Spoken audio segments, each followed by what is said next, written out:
चिंटूची जंगलातली सफर. एका गावात चिंटू नावाचा छोटासा मुलगा राहत होता. तो खूपच शहाणा आणि जिज्ञासू होता.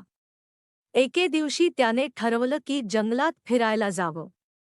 त्याने आईला विचारलं आणि तिने त्याला काही सूचना दिल्या आणि परत येण्याची वेळ सांगितली. चिंटूने एक छोटीशी बॅग घेतली, ज्यात त्याने पाणी, काही खायला आणि एक छोटा नकाशा ठेवला. तो आनंदाने जंगलात चालू लागला.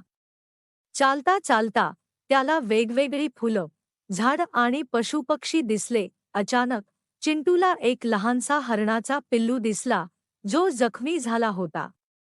चिंटूला त्याची खूप दया आली. त्याने पिल्लाला जवळ घेतलं आणि त्याच्या पायाला पट्टी बांधली. पिल्लू त्याला खूप प्रेमाने पाहत होतं. चिंटूला आनंद झाला आणि त्याने पिल्लाला त्याच्या घरी नेण्याचा निर्णय घेतला.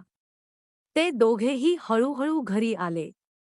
त्याने आईला सगळी गोष्ट सांगितली आणि आईने देखील त्याचं कौतुक केलं. चिंटूने पिल्लाची चांगली काळजी घेतली आणि काही दिवसात पिल्लू बरे झाले. त्याने ते पिल्लू परत जंगलात सोडले, जिथे त्याचे कुटुंब त्याची वाट पाहत होते. चिंटूला खूप आनंद झाला कारण त्याने एका जीवाची मदत केली होती. त्या दिवसापासून चिंटूने ठरवलं की तो नेहमीच दुसऱ्यांच्या मदतीला पुढे येईल.